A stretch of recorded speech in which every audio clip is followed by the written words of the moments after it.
Hello, grade 12s. Welcome back to the channel, Science Therapy, hosted by the one and only science therapist, Uabudiwa Sos Ugobela Maths. And without any further ado, let's look at these questions that we've got here.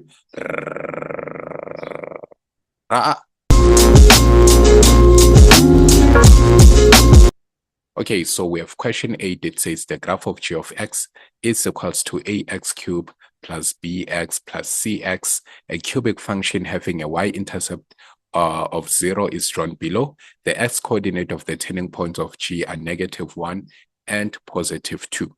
So we are given our cubic graph there. The 9.1 says for which values of x will g increase. Now we know in order to answer these questions, we must always answer these questions in reference to the turning points or the stationary points, right? So we know that a graph will either increase to the turning points or decrease to the turning points. So looking at this, we can see that this is our stationary point here, or turning point, and then this is another turning point right here, right?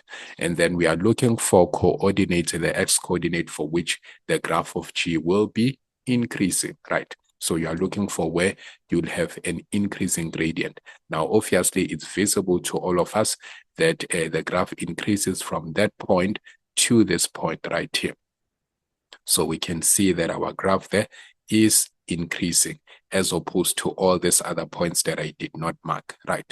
So for this point here, we can tell that the graph there is decreasing. Also on this point here, it is decreasing. So how do we write this? We are going to say, remember, it's saying the values of x, between which x values is the graph increasing, right? So we can see it's increasing from an x value of -1 all the way to an x value of +2, right? So to just answer that question for 9.1, we are now just going to say in between those coordinates. So how do we write this? We are going to put x here, and then our minimum value -1, and then our maximum value +2. So you can either write it like this, if you prefer to write it like that, or you can say where x is an element starting all the way from -1 to +2. But then note that I'm using round brackets because -1 and +2 are not to be included, right? Remember, at the stationary point or the turning point, the graph is not increasing or decreasing. It is simply stationary there. Okay, so it only starts to increase after that point and before that point. That's what we are trying to say. Okay, so 9.2 says write down the x-coordinate of the point of inflection of g. Now from this one, we can tell that we cannot calculate using the second derivative, mainly because we haven't found the complete equation of the graph, right? So remember, our other method for calculating the point of inflection, I did say that if you are already given the x coordinates of the turning point, you can just calculate the median or the midpoint of those x coordinates, and that would be the point of inflection. So to predict it, it would be somewhere in the middle of those x-intercepts there. So, okay, so to calculate that point of inflection, we are just simply going to say, let's calculate the median of those x coordinates. So that's -1 plus 2, then divided by 2, right? So -1 plus 2 will give us +1 divided by 2. There would be a half, which would be somewhere there. So that means our x is equals to 1/2. So that's the x coordinate of the point of inflection, right? Then note that in 9.3, they're now asking us to comment on the concavity. Remember, I did mention that you cannot comment on the concavity unless you have first calculated the point of inflection. And even the questions appear in that fashion, right? So 9.3 says, for which values of x will g be concave down? Right, where will it be concave down? Now remember, with a shape like this, we know that our point of inflection would be somewhere right there. And then this right here would be where the graph is concave up all the way to the point of inflection. And then after the point of inflection, this is where the graph would be concave down. So after the point of inflection, right? So note that with the shape that we are given, that is what we have there. So where is it concave up? It's concave up all the way like this, all the way to the point of inflection and starts being concave down just right after the point of inflection. So they are looking for where it's concave down. So obviously, we are going to say it is concave down. Why have I been writing 9? This is 8.1. Sorry for that. And then 8.3, we are going to say, where is it concave down? So it's concave down when x is greater than the point of inflection. So this means it is concave down after the point of inflection, right? After the point of inflection. Okay, so nice. We are fine with that one, 8.3. And then now let's go to 8.4. It says in G prime x is, if G prime x is equals to negative 6x squared plus 6x plus 12, determine the equation of G. It's about to go down. Right. Now, this is a very interesting question. The way in which you do this question, guys, is very, very simple, right? So we can see that here we are already given the equation of this when it is already in the first derivative, right? But then up there, we are given the original equation, which is the cubic function. So in order to find the values of A, B, and C, all we need to do is let's try to derive this so that it could be in that format, right? So we have our G of x is equals to ax cubed plus bx squared plus cx. Now what we are going to do is we're going to derive it as it appears there. So this is G prime x. If we derive this, this is going to be 3ax squared. And then if we derive here, this is going to be 2bx. And then obviously deriving this, we are supposed to be left with the c there. Now we're going to take this equation and compare it to the already given equation that was derived there, right? So we are going to say G prime x, this is similar to that because now we understand that this equation here has been derived from that original equation, right? So this is in line with this. 6x squared plus 6x and then plus 12. Now it's just a matter of following the format, right? From here, we can tell the value of c just by corresponding it to that constant value there. So that means our c value is equals to 12. Now, how are we going to find the b value? The b value, we can relate it to that. So, but then note that here we have 2bx and then it's equals to cx. So this is more like having to find what number can I multiply with 2 so that I get 6. So it's just a matter of equating 2bx to 6x. And then obviously to find the b value, I would need to divide by 2x both sides.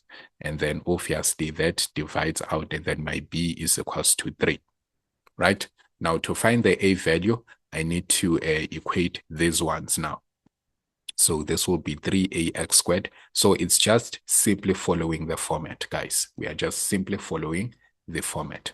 Then we can just say we want to be left with a. So let's divide throughout by the 3x squared. So what it does here is that it divides out and then we are left with a. Negative 6 divided by 3, that's negative 2. Then obviously these ones, they divide out. So my a value is negative 2. Now, since I have the a value, the b value, and also the c value, that means now I can be able to come up with the original equation, the g of x, right? By simply replacing those values there. So what is my a value? That's a negative 2. So I'm going to have negative 2x cubed. And then what is my b value? That's 3. So I'm going to have positive 3x squared. And then what is my c value? That's a plus 12x, right? And then basically, that's how I was supposed to determine the equation of g, right? So pretty simple, right? I'm saying, and I say this without any fear of contradiction, we are cruising nicely. So now let's proceed to 8.5. It says determine the equation of the tangent to G that has a maximum gradient. That has a maximum gradient. Guys, whenever they're talking about the maximum gradient, it is very crucial to note that the maximum or the minimum gradient, so the max or minimum gradient occurs at the point of inflection. Now, Do not confuse this to the local maximum and local minimum, right? So that's when the gradient is equals to 0, right? At this point, at the stationary point, the gradient is equal to 0. But where you would produce the maximum gradient in a shape like this, whereby your A is less than 0, where you would produce the maximum gradient would have to be at the point of inflection. And if you have a shape whereby you have A greater than 0, whereby the shape is like this, where you would have to produce the minimum gradient, again, would have to be at the point of inflection. So depending on the shape of graph that you have, the minimum or the maximum gradient will be produced at the point of inflection.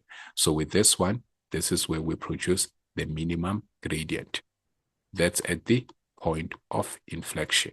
But then with this shape here where A is less than 0, this is where we produce the maximum gradient. Still, again, it is produced at the point of inflection. So the key takeaway here is that the maximum or the minimum gradient will always be produced at the point of inflection. So, okay, having that piece of information now, what is it that you can do? Obviously, the first thing that you want to do is to calculate that gradient, that maximum gradient that is being produced. So we are going to say for 8.5, we know that to find the gradient, we need to use the gradient equation G prime, right? Because anything to do with the gradient responds to this formula, right? The negative 6x squared plus 6x plus 12. So if we want to find the gradient at that point, we have to substitute the x coordinate. Now, this x coordinate that we are going to substitute is the x coordinate of what? Obviously, it has to be the x coordinate of the point of inflection, because we are simply saying the maximum gradient will be acquired or will be calculated from the point of inflection. So that means we put our 1/2 there, and then, so this is to find the gradient. So find the gradient. That's step number 1. Find the gradient at the point of inflection. So that's step number 1. So now you put all of that into your calculator. You put all of that into your calculator. Let's punch. So we get, 27/2, right? So 27/2. So this here becomes our what? Our gradient, 27/2. Remember, what are we trying to get here? Write your answer in the form of y is equals to mx plus c. We are trying to calculate the equation of the tangent at that point, right? So the tangent obviously would have to be something that touches that point there. So yeah, something that touches that point at that particular curve there. Okay, so let's now see. The first step is to calculate the gradient. The second step, so step number 1, find the gradient. Step number 2 is to find the y coordinate, because we know that in order to come up with the equation of a straight line, we need the gradient and we also need a set of coordinates. So number 2, what are we going to do? Find the y coordinate. So obviously we do know that anything that has to do with finding the y coordinate responds to the original equation. So g of x is equals to what? The original equation, remember, we did calculate it and then we did write it there on 8.4. We said it's what? It's a negative 2x squared, 2x cubed meant to say. So negative 2x cubed, and then plus 3x squared plus 12x, and then we said, okay, so it was just plus 12x because our y-intercept was just 0. So this is our equation for g of x. So now if we are looking for the y-coordinate, where there is x, now again we must substitute the 1/2. But this time around, it is to find the y-coordinate, not the gradient. So we use the same x-coordinate to first find the gradient and now to find the y-coordinate. So this is 1/2 and then cube plus 3 1 over 2 and then square, plus 12 and then 1 over 2. Right. So you want to punch all of that into your calculator. Punch all of that into your calculator. Umshini weyibalo. Okay.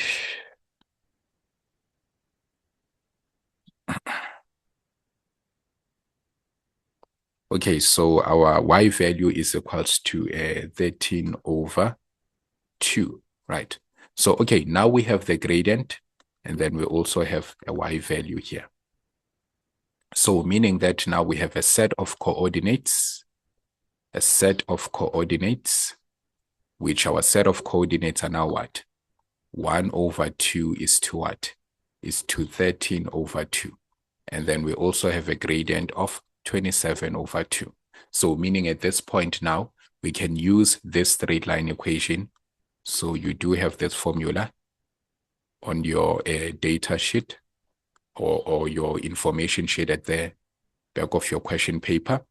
So this is the formula that we use to find the equation of a straight line.